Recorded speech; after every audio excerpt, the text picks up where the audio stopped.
Hello guys and welcome back. Dito lang yan sa aking YouTube channel. Kung bago ka pa lang sa aking YouTube channel, don't forget to hit the like button, subscribe button, at higit sa lahat sa notification bell for you to be notified sa mga susunod na mga happenings. Welcome. Ito po ang NS Reaction.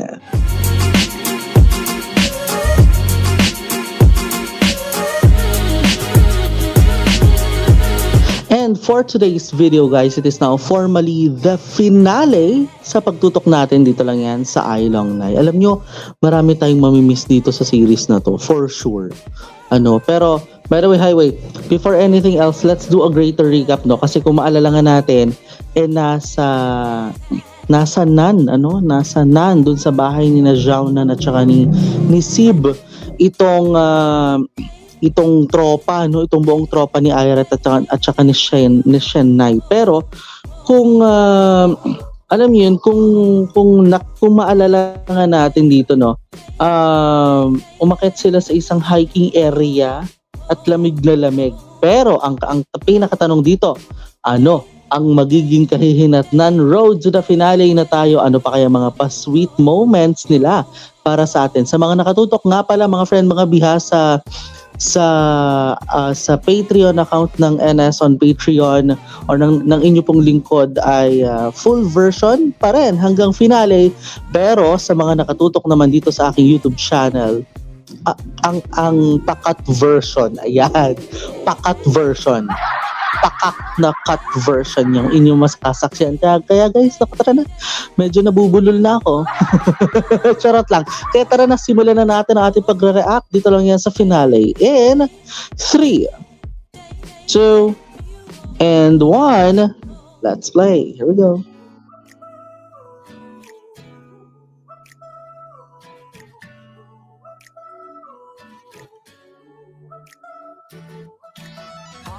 ทางมานานหลายปีไม่เคยเจอใครที่คลิกสักทีฉันยังเชื่อว่ามันต้องมีคนที่พอดีกับฉันการเดินทางครั้งนี้ฉันว่าคุ้มและความเหนื่อยล้าก็คงสลายหายไปเมื่อพบเธอและฉันรู้เราต้องพบกันเราจะรักกันใครคนนั้นเธออยู่ในจะเฝ้ารอเธอเป็นคนดีรอบอกคำนี้ว่ารักเธอรักเธอรักเธอแม้ไม่รู้ว่าเธออยู่ไหนคนที่ฉันตามหาอยู่ไหน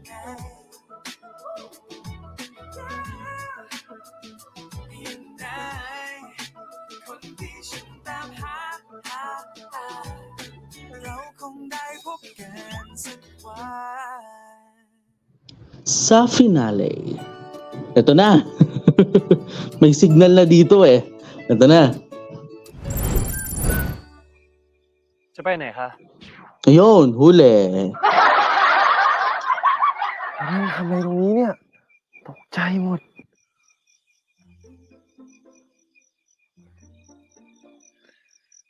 จะไปห้องน้ำเหรอ เปล่าออกมาหามึงนี่แหละตื่นนานแล้วไม่เจอ ทำไม คิดถึงกูเหรอ ก็แย่แล้วแล้วมึงอ่ะออกมานั่งทำอะไรตรงนี้ นอนไม่หลับอ่ะ มึงมีเรื่องอะไรไม่สบายใจหรือเปล่าบอกกูได้นะ ไม่มี กูอยู่กับมึงอ่ะสบายใจตลอดเวลา แค่ร้อนเฉยๆอะกูกำลังหาเหตุผลให้เรื่องที่ไม่เป็นเรื่องอยู่อ่ะ Okay. เรื่องเป็นบ้ามันดีดิ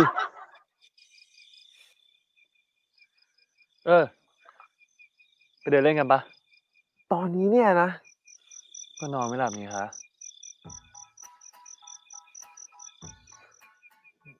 ตามใจ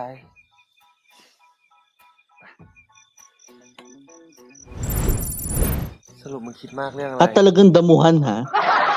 ให้ฉันไหนฟังหน่อยสิ เดี๋ยวช่วยหาเหตุผลเอง กูมองท้องฟ้าแล้วก็คิดได้ว่าทำไมโกริถึงต้องไม่รออังสุมาลินที่ทางช้างเผือกวะ Ha? Talagang yun pa yung inisip niya, ก็ no? โก Oo. ริเขากระโดดมาOo nga naman. กวนตีน Pero totoo naman. Wag mo, alam niyo totoo yun, di ba? คุณรู้จัก Wag niyo, เทศกาล wait lang, alam niyo dapat hindi daw talaga pinoproblema yung problema ng iba. Di ba? Kayo, alam niyo tayo, ang laki-laki ng problema natin, pero yung problema ang dinadala natin, hindi natin problema. O, aminin niyo yan. Di ba? Problema natin, problema ng iba. Oo, yung dinadalang problema natin, problema ng iba. So isang malaking katangahan po para sa atin yung magdala ng problema ng iba, di ba? Pero pasensya na. Tuloy tayo sa การ kwento. ทำอวตารของญี่ปุ่นไหมมันมีตำนานด้วยนะ เกี่ยวกับทางช้างเผือกของโกโบรินี่แหละ แล้ว ตำนานของสาวทอผ้ากับหนุ่มเลี้ยงวัว ที่ถูกพ่อลงโทษทำให้มาเจอกันได้แค่ปีละครั้งในวันธนาบาตา ซึ่งมันก็คือวันที่ทางช้างเผือกปรากฏออกมาให้เห็น That's nice. Ang cute ng story pala ni Korubi.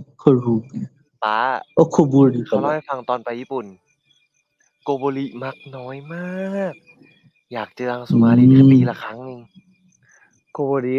อาจจะอยากสื่อว่าให้อังสุมาลินน่ะมีชีวิตให้ดี ตอนที่ไม่มีตัวเองอยู่ก็ได้ ซับซ้อนอ่ะโอ้ยแกคิด ก็สมกับเป็นมึงดี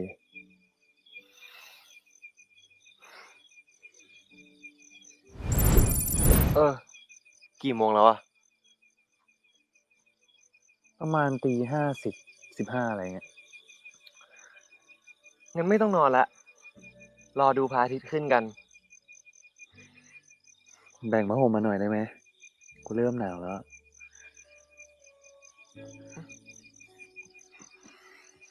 Ano daw sabi? Mag-share sila ng blanket. แบ่งผ้าห่ม Ganun. มาหน่อยได้ไหม Oo, กูเริ่มห tama. นาวแล้ว Mm.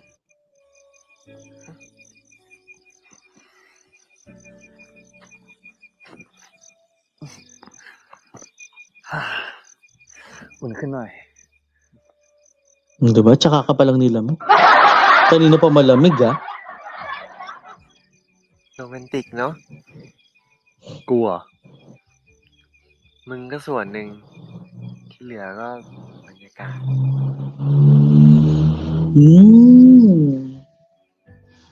Talaga naman. กูรักมึงนะ Oh. มึงนี่บอกแบบไม่มีศิลปะอีกแล้ว แล้ว กู Magde-demand ต้อง ka ทำยัง pa. ไงมาดูมันสิ Rhetorical ba ang gusto mo, ha? ก็ต้องจูบก่อนดิ Ay, ganon. Ganon talaga.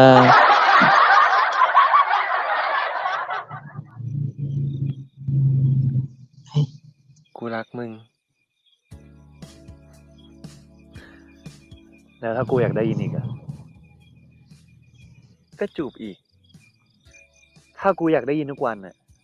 กูก็ต้องจูบกับมึงทุกวันใช่ไหม Very rhetoric nga naman. Tama. Very rhetoric nga naman yung magsabi ka ng I love you o mag-kiss muna before I love you. Tama pa. Tama, no? Kiss first before you say I love you. Tama. Very rhetoric nga.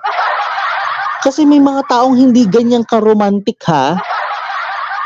Yung nag-I love you ka pero walang kiss, Yung totoo.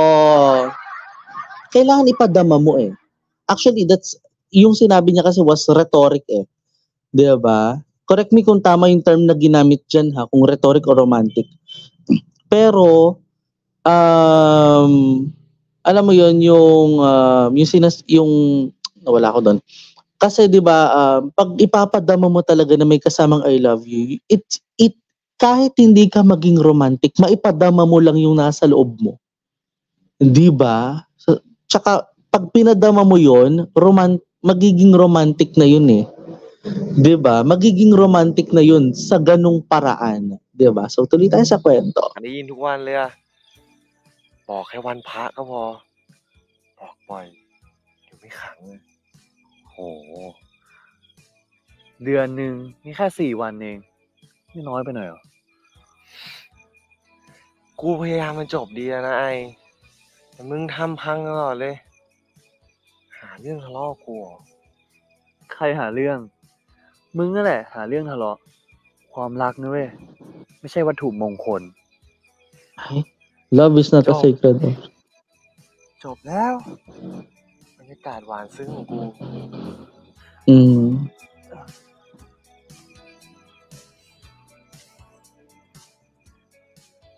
แต่รักที่กูมีให้มึงอ่ะ มันไม่หมดง่ายๆนะไหน ขออีกจูบเดียว แล้วจะตามใจทุกอย่าง Ay.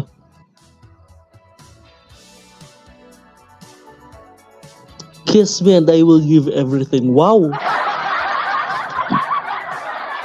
Ayan. Ayan.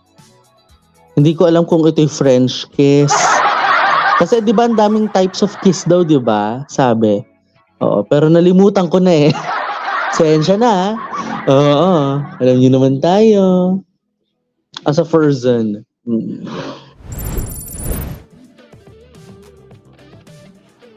ไหนนี่โคตรเท่เลยเนาะ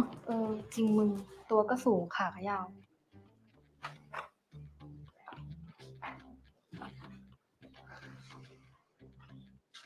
เหนื่อยไหม เฉยๆอะ ไหน เราเอาน้ำมาให้ ของเราเหรอ แทนคำขอบคุณที่สอนประดับเราเมื่อวันก่อนอะ อ๋อ ข Ay, อบคุณนะ wait lang. แล้ว Mukhang nagsiselo si ไหน ano. กินข้าวหรือยังอะ เดี๋ยวเก็บของเสร็จก็ว่าจะไปกินอยู่ครับ เห็นว่ามีร้านหน้ามอแบบเปิดใหม่ ไหนไปด้วยกัน ตัว ปะ มอมแมมหมดแล้วเนี่ย Sabi na mukhang nagsiselos nga talaga. Oo. กินข้าวก่อนค่อยกลับมาอาบทีเดียวก็ได้ ไปอาบน้ำก่อนค่ะ Ayun lang. ก็ได้ แล้วกระเป๋ากับคุณเป็นล่ะ อ๋อ วางอยู่ตรงนั้นน่ะ ถ้ามึงไม่พูดนี่ กูลืมไปเลยนะเนี่ย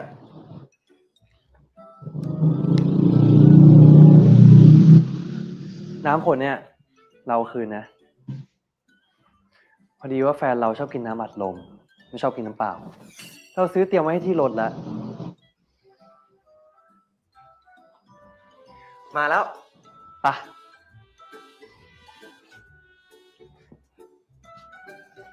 Sensya na.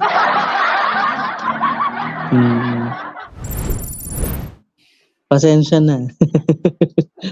I understand the situation na mabagal yung or may delay ng konti yung ano ha, yung mga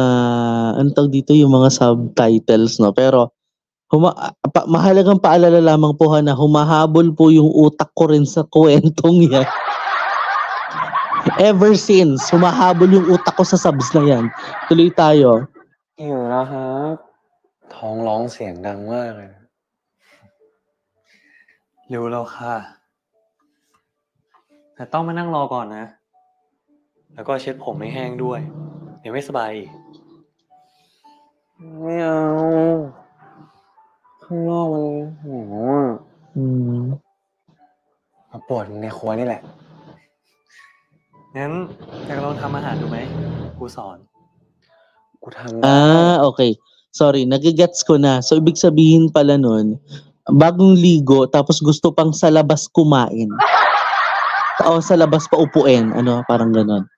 Sige, tuloy. แค่ไม่อร่อยอ่ะมาดิ Ay, จะสอน may harassment sa kitchen. ใส่ผงเลยลงไป Kaloka tong dalawang to. จะมีอบเชย ข่าหอยกั๊ก เม็ดผักชี แล้วก็กระวา Mga น herbs. ใส่หมดเลยใช่ปะ อย่าเพิ่งใส่ทีละอย่างดิ ยากจัง Mga herbs, Ano ano? Tama, galangal. Wait lang ha. Pinakita sa atin, it was cinnamon, cardamom, coriander seeds, wake, at saka yung galangal. Yun yung ano yun yung mga herbs. Oo, yun yung mga correct me kung herbs nga ba yun, NS team, tama ba? Oo, parang ganun, no? Parang ganun. Oo, very, ano siya, very, very spices and herbs, parang ganun. Oo. Na pwede na yung ang alam ko diyan sa cardamom, palibhasa naglalaro ako ng mga ano, no, mga reality games. Kaloka, ang daming alam ni Nate, ha? Yung cardamom, galangal at saka cinnamon, alam ko yan. Kasi meron akong pinapanood, meron ako nilalaro sa cellphone ko na coffee games eh. Oo. Na pinutol ko na kasi nakaka-addict masyado. Ito na tayo, tuloy na tayo sa kwento.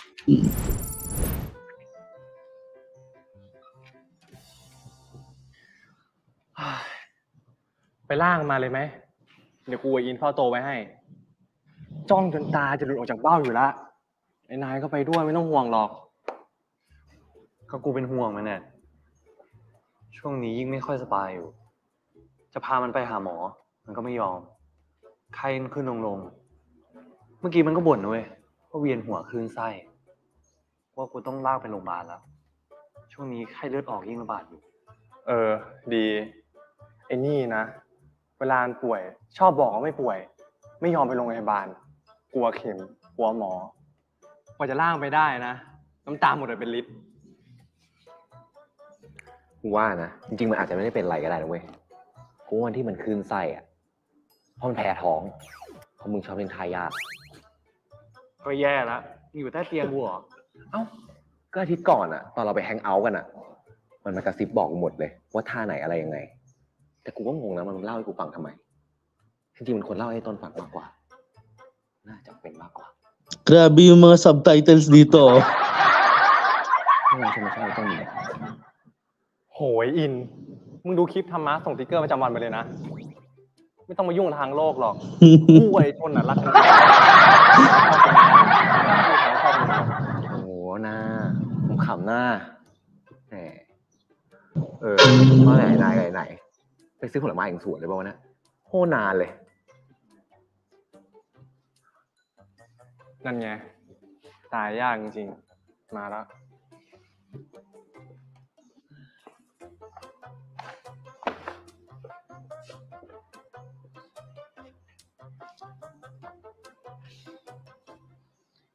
เป็นไรไว้นาย ก็ไอ้ไหนดิ มีไข้ขึ้นไส้แถมตรงแขนยังขึ้นเป็นจุดๆขนาดนั้น Ako pinagsasabihan niya. Anong meron? Alam kong delay ang subtitles. Anong meron? ไม่เอา เดี๋ยวหายเอง แล้วตอนไปชมรมอ่ะแล้วทายากันยุงที่กูให้ไปปะงั้นไปโรงพยาบาลเลย ไม่เอา Mm. ไม่ไป กูกลัวเข็ม มันไม่หายหรอกต้องไปหาหมอ กูไม่ไป กูกลัวเข็ม ขอร้องนะไอ กูไม่อยากไปจริง ไม่ได้ ไป ๆ มึงไม่รักกูเหรอ มันไม่เกี่ยวว่ารักหรือไม่รักเว้ยมึงจะไปดีหรือจะไปด้วยน้ำตาฮะ ถ้ามึงยังบังคับกูอีก เดี๋ยวกูจะ Nag-aaway na po. เดี๋ยวกูจะ Pinagsasabihan na po, pinagsasabihan na. ช่วยกูลากมันไปขึ้นรถดิ ได้ กูจะส่งมึงให้ถึงโรงพยาบาลเลย ไม่เอา เอ้ย ไป ไม่เอากูกลัว ไป Pinipilit na. ไม่เอา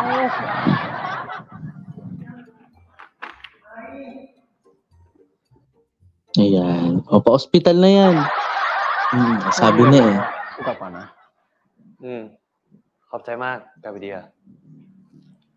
Wait lang, parang yung design ng hospital is the same as yung sa ano, มึงไม่ต้องพูด yung เลย sa ano ง niya. อนมึง เรื่องของมึงนะ เดี๋ยวกัน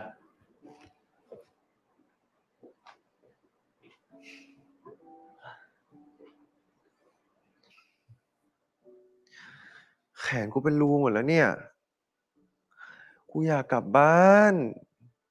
กูโกรธมึงแล้วนะไอโมโหไอ้นายด้วย ไม่เป็นไรหรอกนะไม่กี่วันเอง ไม่เป็นไรบ้าเลยล่ะ พรุ่งนี้หมอก็จะมาเจาะเลือดกูอีก มึงไม่รักกูอ่ะ มึงจะพากูมาหาหมอทำไม ถ้ากูไม่รีบพามึงมาหาหมออ่ะมันจะหนักกว่านี้ไง ก็กูไม่ชอบเข็ม เห็นแล้วมันรู้สึกไม่ดีอ่ะ กูก็จะอยู่เป็นเพื่อนมึงแบบนี้ไง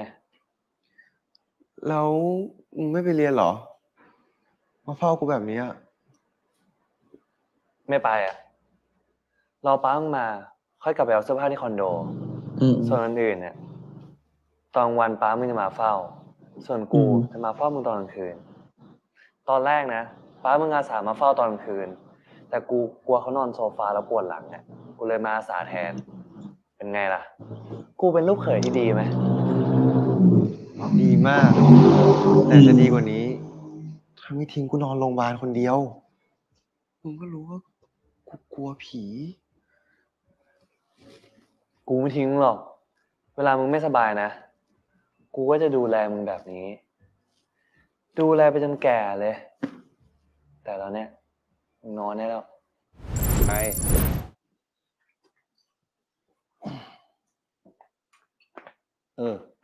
ไหนพรุ่งนี้ป้าต้องไปดูที่ต่างจังหวัด เอ้า แล้วผมอยู่กับใครอ่ะ คุณจะมาทิ้งผมแบบนี้ไม่ได้นะ แกโตเป็นควายแล้ว อยู่คนเดียวไม่ได้หรือไง อยู่ได้ดิป้า แต่ไม่ใช่ที่โรงพยาบาล งั้นป้าไปบอกหมอให้หน่อยดิ ว่าเขาออกตอนนี้เลย นะ เดี๋ยวผมอยู่เป็นเพื่อนไหนเองครับ ไม่เป็นไรไอมีเรียนก็ไปเรียนนะ ไอ้ไหนมันอยู่ได้ มันก็พูดไปเรื่อยอ่ะ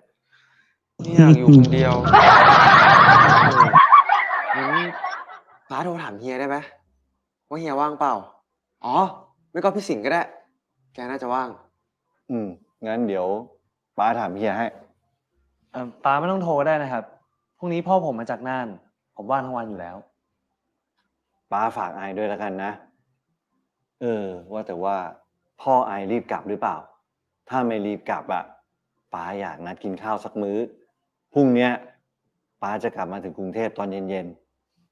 ใจตรงกันเลยครับป้า พ่อผมก็ถามเหมือนกันครับว่าป้าว่างตอนไหน จะได้นัดคิว ๆงั้นลงคิวเลยนะ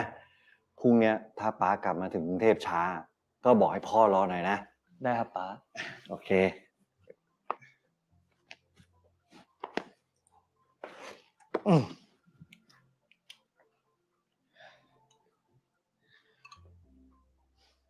ไม่มีอะไรละ งั้นเดี๋ยวป้ากลับก่อน เม้นขี้หน้าไอ้ไหนมานานแล้ว เอ้า นี่ลูกนะครับ คุณสันซา นี่นะ Ayan. ไง Ayan. ป้ารู้ว่าแกไม่อยากอยู่กับป้าหรอก เนี่ยบ่นแต่เช้าเลยว่า เมื่อไหร่ไอจะ Nakakatawa มา yung เมื่ nasa อไหร่ไอจะมา subtitle. ไม่มาแล้วป้าต้องกลับแล้วล่ะ Siya. ขับรถดีๆนะป้า ถึงแล้วบอกด้วย ได้ เดี๋ยวยังไงป้าถึงแล้วป้าจะบอกนะ Mm. ขอบใจมากนะที่มาช่วยดูแลมันนะ ผมเต็มใจครับป้า ขอบคุณป้าเหมือนกันนะครับที่ให้โอกาสได้ดูแลไหนมันนะ เรื่องเล็กน้อย ยังไงก็ช่วยดูแลกันไปยาวๆนะ ไปละ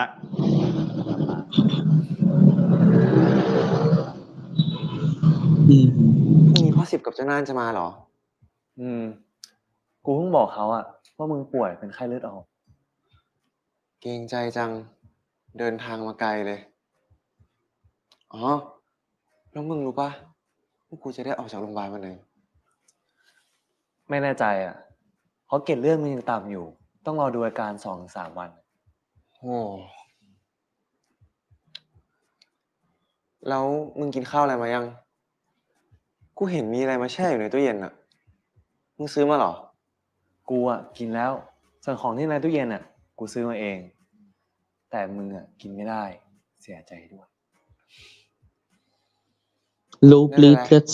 Oo, medyo nagigets ko na ha kasi ulitin ko lang doon sa mga nanonood sa atin ngayon, no.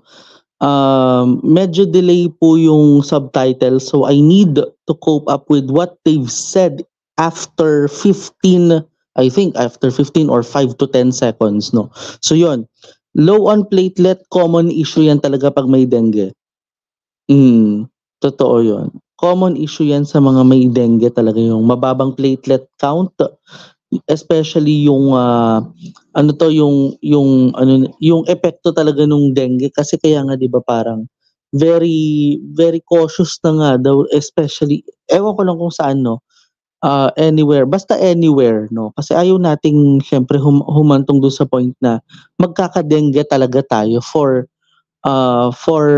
not knowing na talagang we have to use mosquito repellents, 'di ba? Or something like that. Pero ang importante talaga doon, we have to use that mosquito repellents as also the way, 'di ba, para tayo ay maging maingat din talaga sa ganong klase ng level na para hindi tayo magkaroon ng sakit, 'di ba? So tuloy tayo. กับข้าวโรงพยาบาลก็อร่อยดี เฮ้ยมึงจะทำบ้าอะไรเนี่ย ก็ที่เปลี่ยนชุดนอนไง มึงอะนอนได้แล้ว Oo nga naman. กูนอนแล้วล่ะกูจะตะโกนเรียกมึงนะ ได้ดิ Medyo naintindihan ko ng konti yun, ah. Sige, tuloy tayo. ถ้าตอนดึกๆอะมึงหิวอะบอกกูได้นะกูได้สั่งข้าวต้มปลาร้านที่มึงชอบมาให้กิน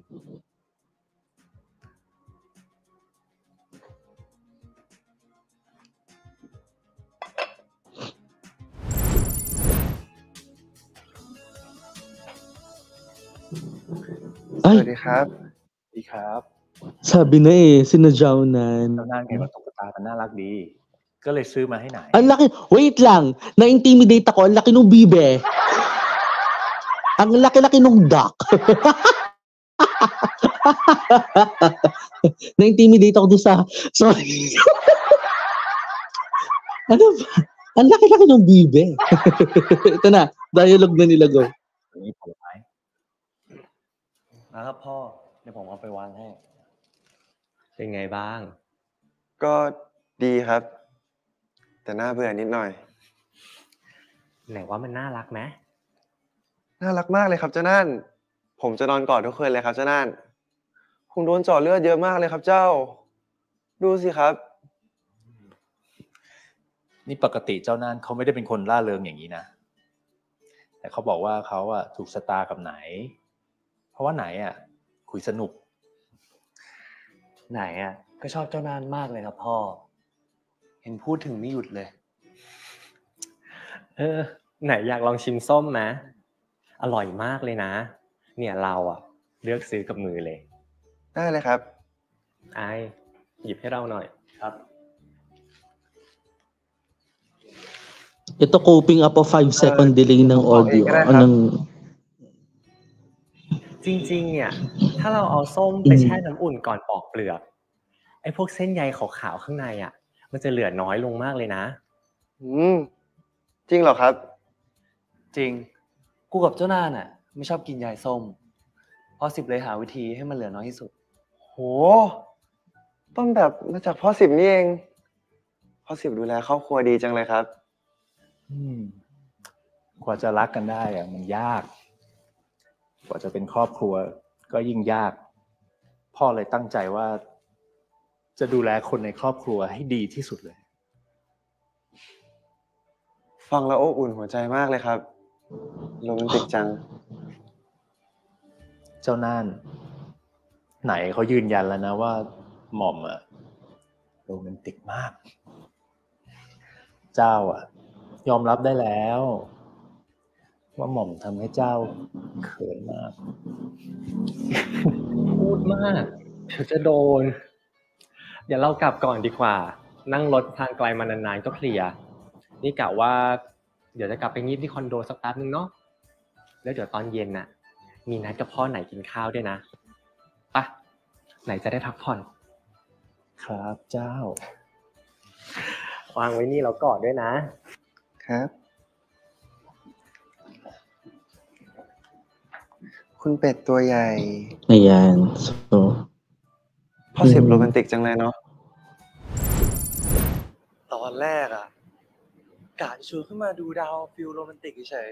ๆแต่ตอนนี้อ่ะมีเรื่องอยากจะถามมากกว่า ถามเรื่องอะไรคะ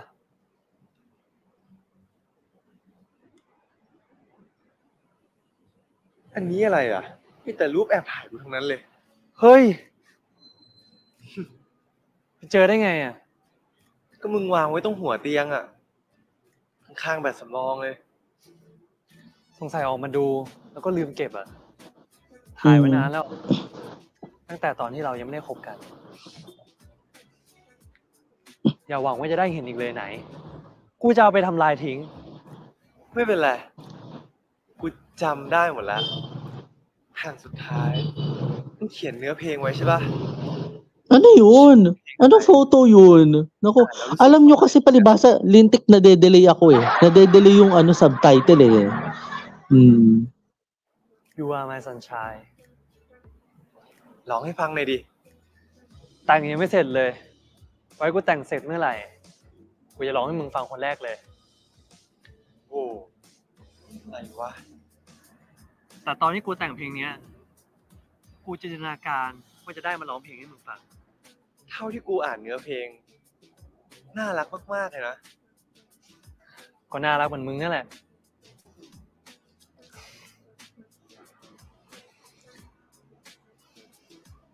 ไหน ขอบคุณนะ ที่เข้ามาเป็นแสงสว่างให้กัน Promises na to. ที่ทำให้ทุกวันของกูมีความหมาย แล้วก็ขอบคุณ ที่เข้ามาทำให้ชีวิตกู มีชีวิตชีวามากขึ้น Ang cute ng lyrics na to ha. Yun daw yung you're my sunshine. นะที่มาชอบกู ขอบคุณที่รับตัวตนของกูได้ ขอบคุณที่เข้ามาทำให้กูรู้ว่า การรักใครสักคนน่ะไม่ได้ยาก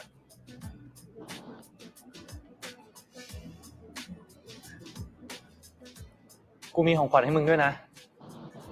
แต่มึงต้องหลับตาก่อน อะไรอ่ะ จะแกล้งกูปะเนี่ย Sabi niya eh. Yun yung nasa utak ko kanina lang eh. It's not, it's not hard to love someone. Totoo naman. Diba?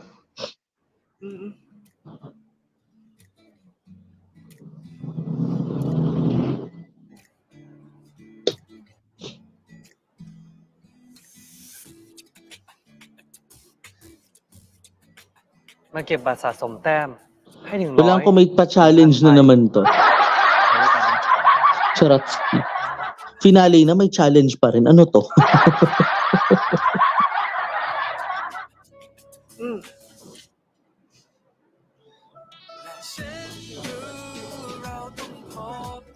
Ku รักมึงนะ เป็ดเหลือง กูก็รักมึงคนเก็บเป็ด รักเธอรักเธอรักเธอแม้ไม่รู้ว่าเธออยู่ไหนอยู่ไหนคนที่ฉันตามหาอยู่ไหน Hirap ibaba ah. Wala lang, kinikilig lang ako. Hindi lang pwedeng bumuga si Nate kasi medyo may delay pa rin yung mga subtitles. Grabe! And that's what we've seen for this finale episode, and let's say that they lived, although we saw, diba, on how they lived happily ever after everything that we've seen all throughout the long run. Alam nyo guys, grabe talaga yung mga pinagdaanan natin dito sa kwentong ito. Although we haven't seen, or alam mo yun, parang although hindi na natin nakikita si ano pangalan niya nito, si Rajin sa kwento, no. Hindi na natin siya nakita eh, no? Hindi na natin siya nakita from that argument for that argumental incident sa nangyari yun, no? Pero at least the greatest assurance that we've seen all throughout is hindi na siya makikita talaga ever. 'Di ba? Parang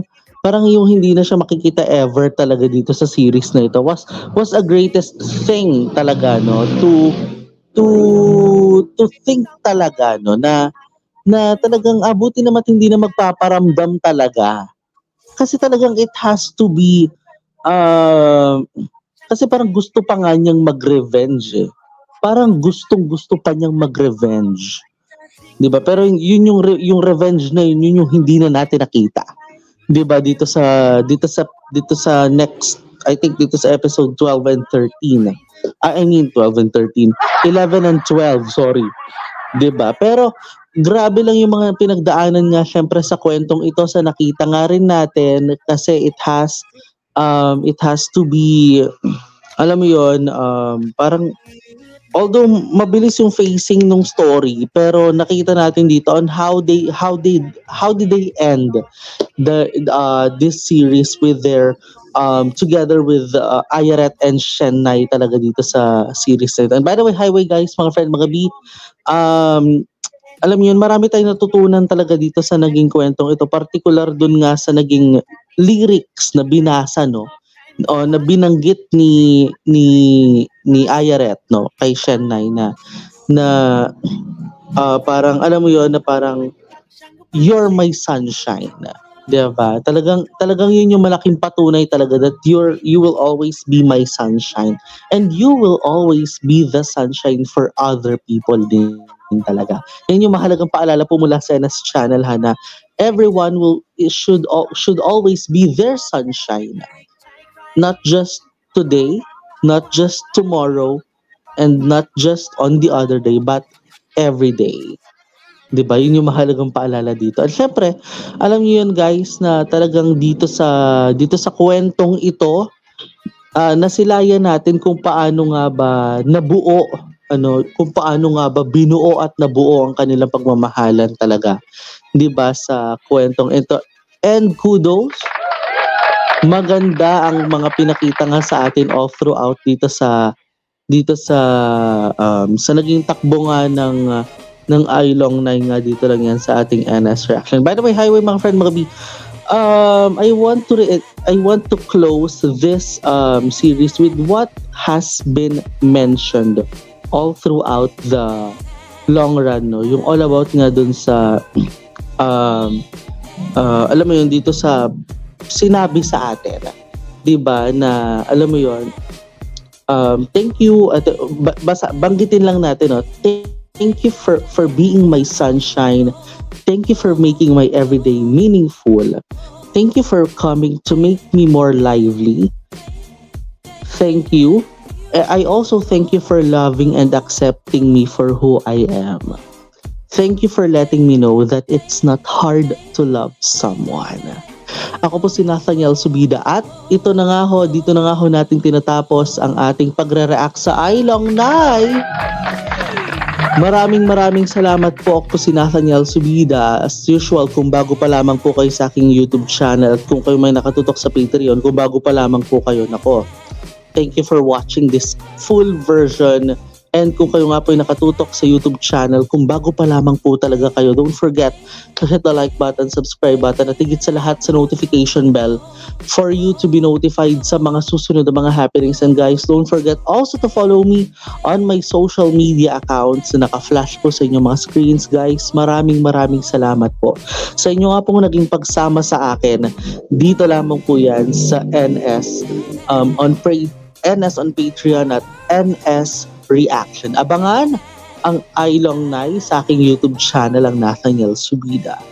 Tandaan na ang pagmamahalan ay kahit kanino at kahit kahit kanino at para kanino. Yan lamang naman yun. 'Di ba? So ako po si Nathaniel Subida. This is my commentary. This is my own opinion, and this is my own reaction. This is me, Nathaniel Subida. Keep safe, have a great day, and always remember to say thank you for loving and accepting for who you are, and to let them know that it is not hard to love someone. Have a great day and stay safe. And bye!